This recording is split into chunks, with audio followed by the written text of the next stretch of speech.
এনেছিলাম লাল শাক, তো মাকে বললাম ভেজে ফেলো শাকটা, খেয়েই যাই। আর বাড়ির জন্য 2 আঁটি কলমি শাক নিয়ে নিয়েছিলাম। তো যার জন্য মা একটু কাজে ব্যস্ত ছিল, আমি শাকগুলো একটু ছাড়িয়ে দিচ্ছিলাম। একটু শাকটা ছাড়িয়ে ধুয়ে টুয়ে দিলাম। আর তারপরে মা আরেকটু দরকারে মা বাজারে চলে গেছিলো দোকানে। আর আমি দেখো খুন্তি খুঁজে পেলাম না, হাতা দিয়েই ওই কচুলতিটা ভেজে নিলাম। আর তারপরে ভেজে সোনাইকে লাল শাক দিয়ে খাইয়ে দিলাম ভাত। সোনাই লাল শাক হলে পরে আর কোনো কিছু লাগে না, লাল শাকটা দিয়ে খুব ভালো খায়। আর তারপরে আমিও খেয়ে নিলাম। মা এসে বড়াটা করলো, দেখো বড়াটা দারুণ হয়েছিল, পুঁই শাকের পাতার বড়া, হেভি।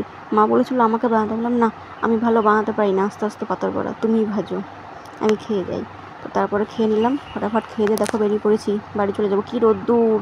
আর সোনাইকে চুলটা কাটিয়ে ভেবেছিলাম নিয়ে যাবো, চুল কাটাতে গিয়ে দেরি হয়ে গেল। চুল কাটাতে গিয়ে মানে 1 ঘন্টা দাঁড়িয়ে থাকলাম সেলুনের কাছে। আর চুল না কাটলেও নয়, প্রচুর হচ্ছে বড় বড় চুল হয়েছিল, চুল কাটে নিয়ে দেখো এত রোদ্দুর বাবা, রাস্তায় এখন আর বেরোনোর কায়দা নেই, এমন অবস্থা। বাড়ি এসে স্নান টান সেরে দেখো ভাত খেয়ে নিলাম, ডিমের ঝোল ভাত।